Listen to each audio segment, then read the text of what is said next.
All in Sports Network. We love sports. It is Tuesday, November 11th, 11/11, and a lot of milestones here on the All In Horns podcast, episode 300. This is Horns. Sean Miller also gets his first win as the Texas Longhorn head coach, so a milestone there. And Texas back into the top 10. So this is a great episode, big time episode for the Horns, and going into Georgia week. On episode 300, things are just kind of falling into place.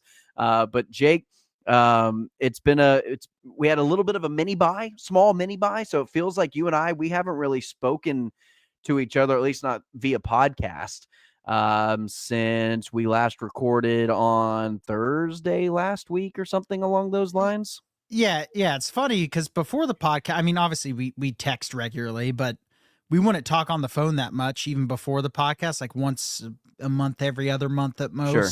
Yeah. And today I was like, man, it feels like I haven't talked to Tanner in a long time. I know, because we typically talk to each other every other day. We talk to each other. Yeah. It's like it hasn't even been a week and we're texting, but it's like I haven't talked to Tanner in a while. Well, and then this weekend, I used this weekend as date weekend with both the Longhorns and the Cowboys on bye weeks. And not a ton of great games. Not a ton that really just jumped out.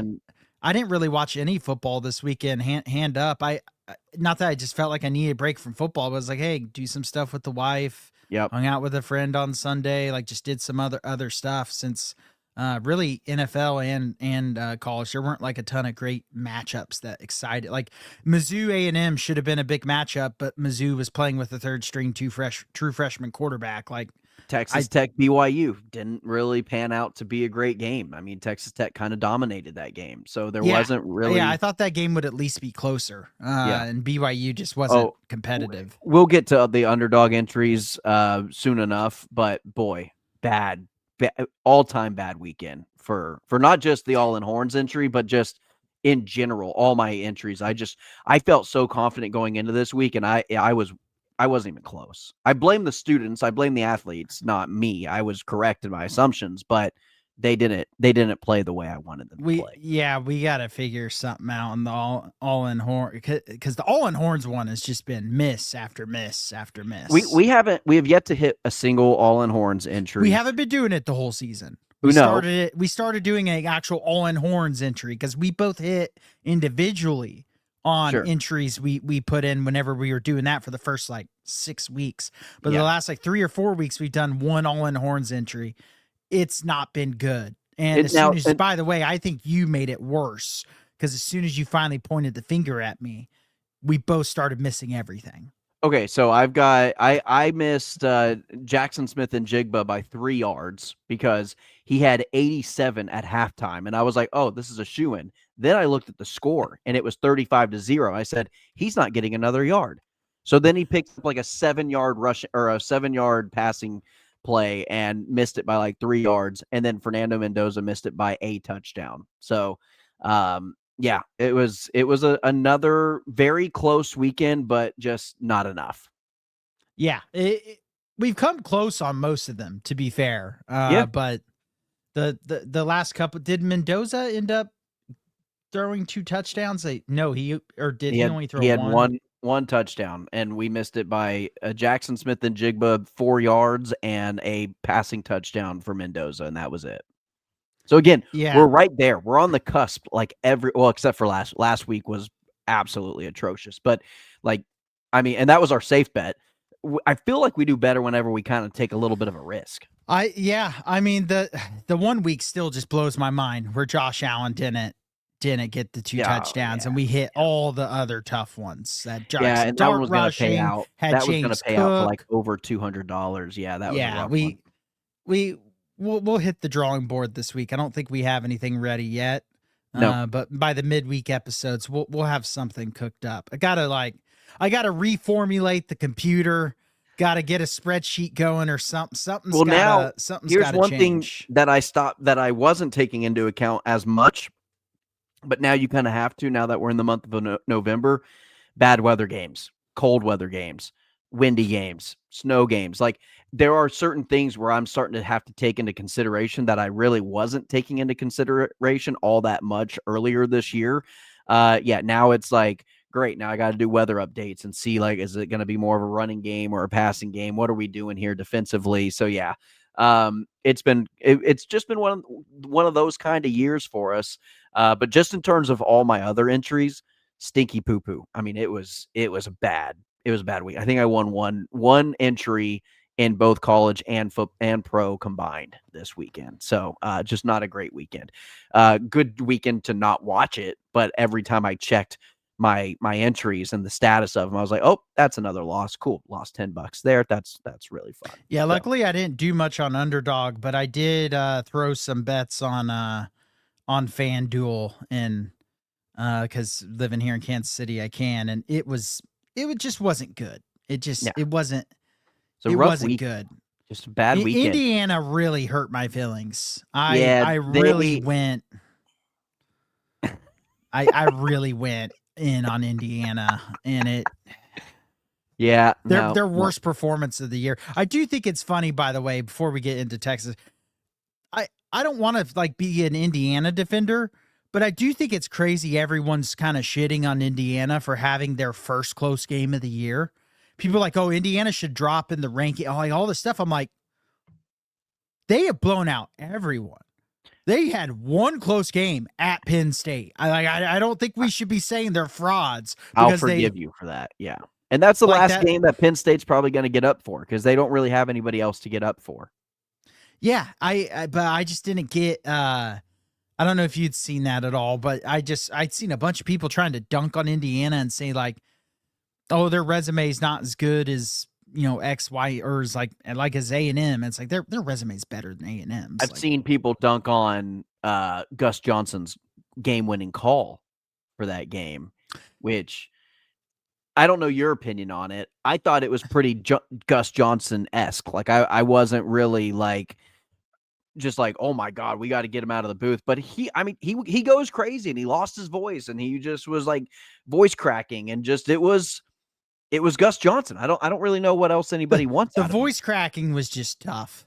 It's a tough. He needed to stop after the voice cracked the first time, but he kept going. But I would rather Gus Johnson be exciting and loud than the tame, neutered dog he was last year. Yeah, he was one of the worst announcers in all of football last year.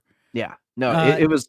He had another Gus Johnson type moment in Indiana against Penn State, but it didn't sound beautiful to the ears, but it rarely ever does with Gus Johnson. I just like the enthusiasm. I like the enthusiasm. I just don't feel like he's been in form the last 2 years. Last year he was too neutered. This year it's just kind of been hit and miss. And then he finally has a moment to do a Gus Johnson moment, and it just turned into a crackling mess. I'm not hating on him for it. It happens, right? It does. Yeah. All right, Jake, let's go ahead and before anybody is like, oh, you guys are such perfectionists.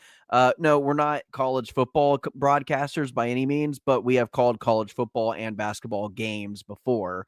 We are trained play-by-play and color broadcasters at a point in our lives. My voice cracked already. I think you were with me when I might have made you play-by-play the guys game. Remember when my voice was out?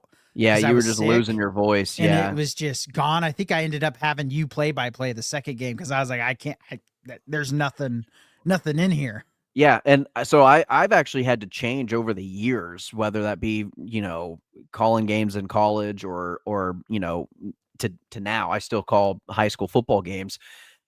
My excitement voice has gone more from inflection of and because you get too high pitched if you try to get too excited. I've now just gone touchdown. You just gotta fastest 2 minutes. Yeah. You got to change the voice up a little bit. And so I've tried to find some kind of middle ground of where it's not like your voice, you don't threaten your voice to crack, because that's what I've been aware of now, And so it's more so kind of the rugged, manly touchdown type thing whenever you get excited. So anyway, let's move on. All right. Sean Miller gets his first win as a head coach. for the University of Texas. They beat Lafayette 97-60. The game was never in doubt. 21 assists for the Longhorns, Jake, in this game. Tremont Mark, leading scorer. Big V was he's kind of becoming an early fan favorite, as you mentioned. He's a big man. He's a big white 7-footer who can just dominate the boards.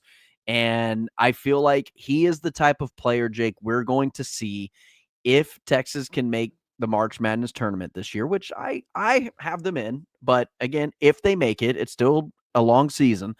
By the time March rolls around, I see Big V just being just one of those guys that can, quite frankly, win you some tournament games. Well, and a guy that has several years of eligibility left. I think he's got 2 more years of eligibility left after this season. That's a big grab for Miller, because guess what? 7-footers don't go off to the NBA anymore unless they can shoot threes. Yeah. This could be your Zach Edey type. This could be your Zach Edey. Yep. And he filled up the stat sheet in this game too. 14 points, 11 rebounds, 2 assists, 2 steals, 3 blocks. Like, I know it's against Lafayette, but I liked his game against Duke. You can tell he's got a little rust because I don't think a lot of people realize he wasn't really practicing leading up to the Duke game. He had missed both their closed scrimmages against, I think it was SMU and TCU. So he really hasn't played that much with the team. So he's just going to keep getting better as the year goes along, as long as he can stay healthy. And so Texas, actually really all their big men had missed those scrimmages. So you feel like the post play is going to get better and better as the season goes on. But just from watching Sean Miller so far, it's just fun to watch the ball. They attack every area of the court. I mean, they attack the post. They get post touches almost every time down the court. Then they kick it back out. They attack the mid range, like they drive and they pass it out. 21 assists. I don't think they had a game where they had close to that many assists last year. I was looking. I think the most assists they had that last year in a game was 16. Yeah. Against Houston Baptist. It sounds right. Yeah. And that was like an outlier, a big outlier, because we're like, hey, maybe this team, I know it's Houston Baptist, but maybe they're figuring out how to move the ball, and then it went away. And even though they didn't have a ton of assists against Duke, it was because they were just missing shots. It was obvious the ball movement, the system looked better. But yeah, this game was exactly what you wanted from this Texas team. They just showed dominance against a lesser opponent, and they showed that Sean Miller has a really good offensive system that's just going to keep getting better as they get more and more comfortable, more and more game time. They were in control. And I think that's the biggest thing. Whenever you play an inferior opponent like Lafayette, you want to see them in control. You want to see them control the game from opening tip to the final buzzer when they play Fair Dick on Wednesday. And yes, I threw that in there just because that's a fun name to say. That's what you want to see out of your team, though, Jake, is just teams that are going to, when you are by far the favorite and you're supposed to dominate and you're supposed to control the game, that's exactly what happens. You can control ball possession. You can control the tempo. And that's what they did. And that's what I think we're going to continue to see for Sean Miller's team. Go ahead. And they cut down on the turnovers, only had 9 in this game, forced 15. And I love this because they did not do last year even against lesser teams. 43-25 on the boards. They just out-rebounded Duke too. So now we have at least a 2-game trend of this team can rebound. Yep. And we knew they would be a much better rebounding team this year. And the SEC's not looking as good as last year so far. Well, look at last year's SEC and look at the amount of teams that were just dominant on the boards. Florida for one, Auburn, Tennessee, Texas A&M, Mizzou. Those are just some teams that just off the top of my head just dominated the rebound. And so when Texas, if you can kind of get into that world where you're getting second chance opportunities, you're getting offensive boards, you're dominating the boards, even on the defense side of the ball, you're not only giving your team extra possessions, you're taking extra possessions away from your opponent. And that's really where Texas just felt like they didn't stand a chance against some teams in the SEC last year, like Tennessee, for instance. Yeah, I mean, it felt like they had to claw those A&M. That was more just A&M being A&M than it was Texas doing anything special. But you look at the SEC this year. Oklahoma got destroyed by Gonzaga, 83-68 on Saturday. Arkansas lost to Michigan State. Alabama did have a really good win against St. John's, but then you look at A&M and they got embarrassed by Oklahoma State, who is horrible at basketball. 87-63 was the final of that game. They have a new coach and stuff, so I'm sure they're going to get better as the year goes on. But yeah, my point is, you look across the SEC so far, you've had Auburn kind of look shaky a little bit against some lesser opponents. You have to feel like maybe the SEC is still going to be really good this year, but hopefully maybe not to the level it was last year, which will benefit this Texas team, because I do think this Texas team's really talented. I want to say something real quick about the Florida loss to Arizona. Arizona might be a top 3 team in the country. That's why I didn't even mention the Florida game. Yeah. I think Florida's legit. Arizona looks really, really good. I think Arizona might be one of those teams this year. I know preseason rankings don't say so, but they're going to be good. Preseason rankings in baseball or basketball are almost worse than football. Football, yeah. Jake, let's go ahead. Just real quickly, briefly talk about it. Women's hoops, they're undefeated, 2-0 to start the year. They beat ranked number 24 Richmond, 85-56. Shot 45% from the free throw line. That number has to get up. And then 33% from 3, which I think for the women's team, 33% is kind of maybe what you're looking for, I guess, at best. Compared to last year, it is, especially for Texas. Yeah, but free throw line has to get better. You can't shoot 45% from the free throw line and expect to have continued success against, the teams like South Carolina. But did create 24 turnovers against a ranked opponent, and that's huge. And so out-rebounded, again, owned possession, owned the boards, moved the ball well, had more assists than Richmond did. So essentially completely beat Richmond in every statistical category. There are some points in the game, though, and especially if you're just, stat sheet watching, that you can point to this team and say, hey, you got to do better at this. Yeah, and I'm going to be really paying attention to the 3-point ball for them this year, and I guess the free throw line now too after that performance. But because 11-24 from the free throw line, what's concerning about that is it wasn't like one player shot a lot of free throws and missed a bunch. The most attempts by anyone on the Texas team was 4. Three players had 4. They had shot 11-24 from the free throw line. Horrible. So that's something that has to be cleaned up. But yeah, last year their lack of 3-point shooting really hurt them. And so 4-12, that's not bad, but I'd like to see them be able to get up to 7 makes a game, around 7 makes a game. You look, Richmond had 7 3-point field goals in this game, because last year, what did South Carolina do against Texas? Just crowded the paint and said, you're going to have to beat us with jumpers. And Texas didn't do it in 2 out of 3 games. And 3 out of 4 games. And looked really poor in the 3 out of the 4 games in doing so. The losses were much uglier than the win. Yeah.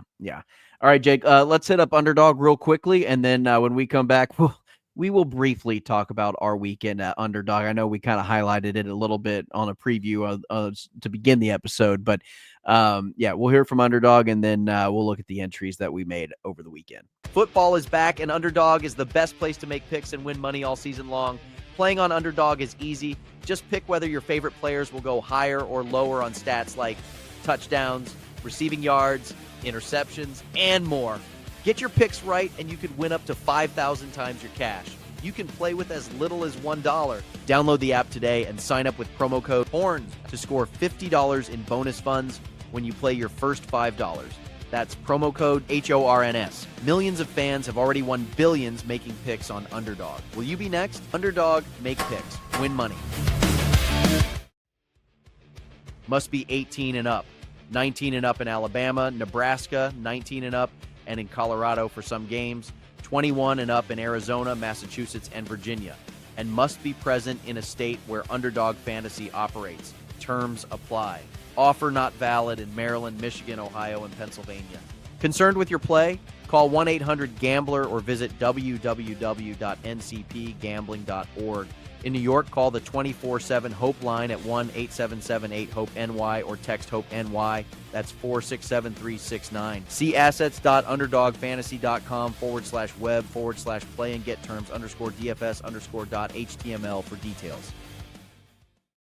All right, Jake, I went 4-6 over the weekend. I did better in the NFL than I thought I did. Was horrible in college football. The only college football entry that I got right was the Alabama spread. That was the only game that I got right in college. But the problem is that the entries that I had lost, because I was more confident in them, I made larger bets money-wise in those, and so it kind of canceled out the winnings because I lost those. And then the ones that I did win, I was like, let me throw $5 at this at the Ravens spread over the Vikings. I just a little skin in the game, not overly concerned with it. Ended up winning those. The ones that I lost, I was like, were the bigger entries worth the larger amount of payouts? Yeah. Luckily, I really went. I ended up positive on the weekend. I actually checked. I thought I was negative, is because I missed. I missed 6 out of my 8 entries, but my 2 entries I went heaviest on this weekend were Alabama over LSU and A&M over Missouri. Yeah, so I thought that so A&M you were spread. the opposite. You were the opposite of me. Yeah, I went huge on those 2 compared to the others, and so I ended up a lot for the weekend, which surprised me when I just checked it. I was like, oh yeah, I guess I did, because I thought there was no way, which actually the LSU game was much closer than I thought it would be, because I felt like Alabama kind of sleptwalked through a lot of that game, but the A&M game was exactly what I expected. I mean, you just knew there was no way Mizzou was going to make that game competitive with a true freshman, third-string quarterback and an offensive coordinator that refuses to hand the ball off to Ahmad Hardy on a week in and week out Unless basis. my only setback was, are the Aggies gonna Aggie? And I think with this year's team, I think you can kind of put that behind them in terms of what their schedule is, with where the team is. Elko, I think, is a good coach. But is Elko, one thing you and I haven't really talked about, Jake, do we think Elko is up for any of these job openings? He's going to get a big extension at A&M. The thing is, A&M just has, like, I don't think he would go. I mean, unless LSU really wanted to go get, but LSU's paying a big buyout. Penn State's paying a big buyout. You're going to have to pay a lot of money to steal an A&M coach away. If there's one thing A&M has, they may not have trophies, they have money. Yeah.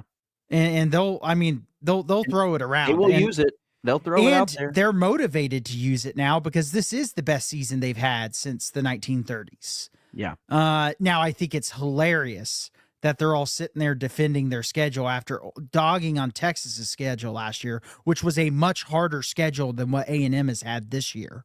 In Texas, and we both admitted Texas' schedule was pretty easy last year. A&M's schedule this year, because the difficult games were at home. That was kind of the tipping point of what made it easy.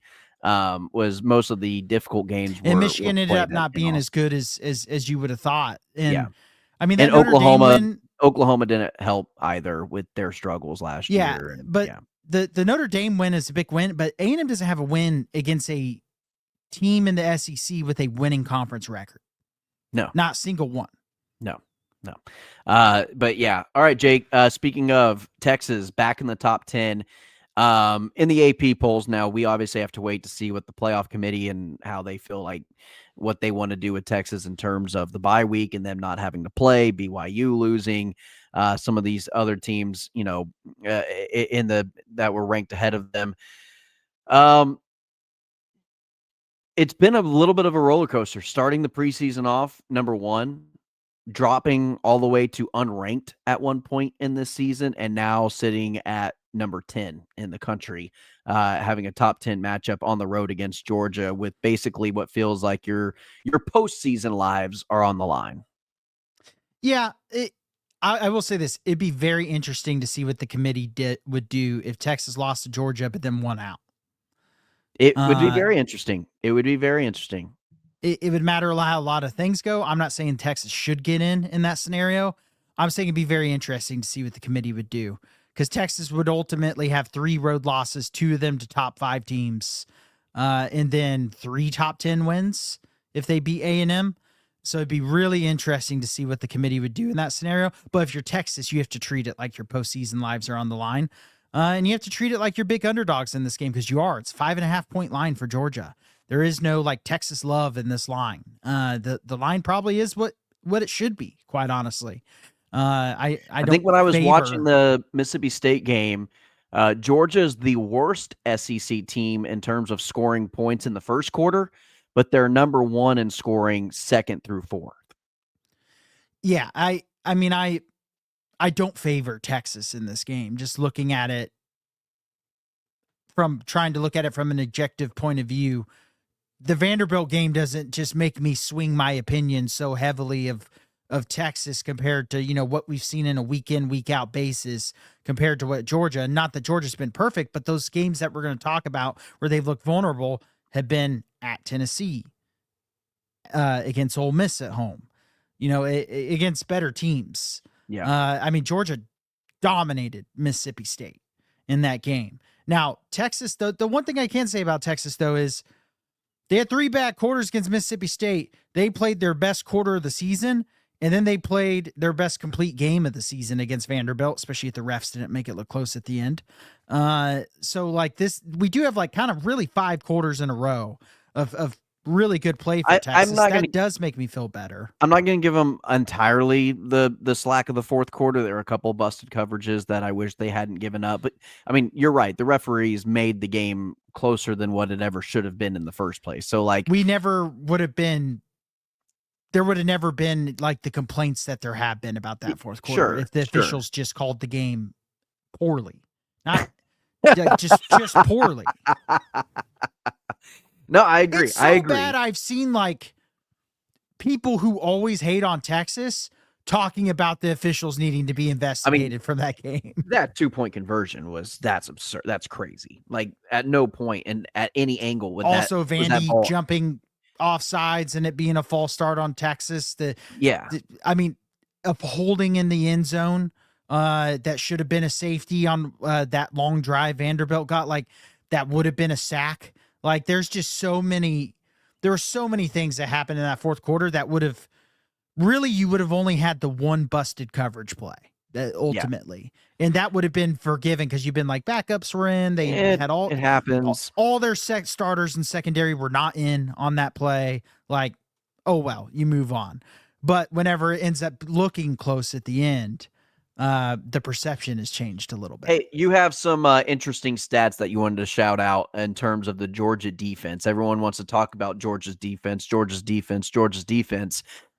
Smart's Georgia's defense. But you have some stats that might kind of open up, raise some eyebrows a little bit. Yeah, these were shocking to me because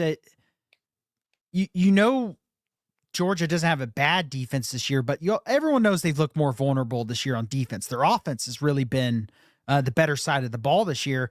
But the shocking thing to me is typically when you think of Georgia's defense, you think of explosive plays. You think of sacks, tackles for loss, defensive touchdowns. They're 129th out of 136 teams in tackles for loss. They are 122nd out of 136 teams in sacks. They have 35 tackles for loss on the season, 11 sacks. And you look at that compared to Texas's schedule, that's the least tackles for loss of any opponent that Texas has played this season. And the only team who has less sacks than Georgia in the season is Sam Houston State. Wow. Which is pretty incredible. Now, has Georgia played a pretty tough schedule? Yes. But you would still, those numbers are shocking. Now, does that mean Kirby Smart's not going to come out with his Kirby Smart Black Magic on a Saturday night game in Athens against Texas? Yeah, they might get 12 sacks in this game. I don't know. But they might match their season total. On paper, if you're Texas, you have to feel like you found your best 5 on the offensive line finally. That hopefully you can go out there and give Arch Manning some time. Now, Georgia's still a good running defense. I don't think Texas is going to run the ball well. So that tells me that you're going to have to come out. It's going to have to be kind of a similar game plan to Vandy And here's the bad thing is Georgia's better defense than Vandy. Even despite all those things I just said, they're going to tackle better than Vandy. They're going to have better fundamentals than Vandy did. And so you have to hope that Texas can come out and kind of, I think, use the pass to hopefully set up the run. And then maybe a run game can come after you've gotten some good throwing plays in. And it wasn't like Texas just dominated Vandy in terms of running the football on the ground. And like you said, a lot of that came through the air. Georgia is just as good, if not better, of a rush defense than Vanderbilt is. So, like you said, Jake, I wouldn't be surprised if this wasn't a similar kind of game plan. And if Texas doesn't come out, swing pass to the right side of the field on the first play of the game to Ryan Wingo, I'm done. I'm not watching. No. You go left side this time. You go left side. Yeah, you maybe have him do a little misdirection. Act like he's going like motion him right, and then have him go left. Swing pass to Wingo no matter what. Try it. I mean, just try it. It's worked. If Georgia picks it off for 6, then you know what? That's on me. I'll take hand up. I'll take that one. But to your point, Georgia, you look at their defense. We'll get more into this tomorrow, but I guess I'll tease it just a little bit. Yeah. They're only giving up 3.1 yards per rush this year. They're they're nearly a top 15 rush defense. Now, what that does tell me, Jake, and I don't know what their rush defense looks like against quarterbacks, and I haven't really watched a ton of the teams that they've played against in terms of this season, but I don't think they've necessarily played a ton of scrambling mobile quarterbacks. What's his name for Ole Miss? Chamblay or whatever his name is for Ole Miss. Yeah, he did have some success in scramble drills against Georgia. And so that's kind of where I see where Texas's run game is going to have success is moving Arch out of the pocket and maybe picking up 5 yards, making sure he goes out of bounds, making sure he slides. I don't want him taking a ton of hits in this game. But, getting 4 or 5 yards on a scramble, maybe that kind of limits Georgia's aggressiveness to stop the running backs. And maybe that kind of opens you up a little bit to get a little bit more success using the running backs because they're kind of backing off and kind of waiting for that play action rollout. If you can have success early in the first quarter by utilizing Arch's legs to kind of maybe free some of that up a little bit. Yeah, I mean, and we'll break this down more in tomorrow's episode, but you look at the rushing matchup, it is not favor for Texas at all. Like it's just Texas is not going to run the ball particularly well in this game. They're probably not going to get explosives in the run game. The path to beating Georgia's defense this year is through the air. And that's what Texas is going to have to do. Now, you still need to have some semblance of a run game because that's how you do open the pass rush up if you just don't run it at all. And you can say what you want about Georgia's lack of TFLs and sacks, but they have talent there. And so if you just allow them to pin their ears back, the sacks will come. So you got to come out and still run the ball. I'm not saying come out there in the first 12 plays be passes, but I would like to see a heavier pass mix than run for sure, especially in the script to open things up. All right, Jake, that's going to do it for today's episode. Again, we just wanted to give you just a small teaser. That conversation is going to be continued tomorrow, Wednesday at noon. That episode's dropping. We're going to dive deep into this Texas-Georgia game, and we're probably going to keep it that way really throughout the remainder of the week because this is game of the year for the Texas Longhorns, very much like it was last year, but I think even more so this year because your playoff lives essentially at stake in this game. I mean, you have to play this game going into this game. You have to assume you lose this game, you're not one of the top 12 teams going into the playoffs this year. So we'll talk more about it tomorrow. That's Jake Jimerson. I'm Tanner Carlson. Please like, share, and subscribe. Again, this is episode 300. Share this one, comment on this one, like this one. A lot of fun.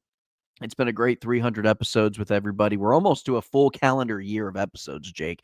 We'll get that by the time basketball season comes around. So that's going to be a lot of fun. But that's Jake Jimerson. I'm Tanner Carlson. Please like, share, and subscribe. As always, ladies and gentlemen, hook 'em. All in Sports Network. We love sports.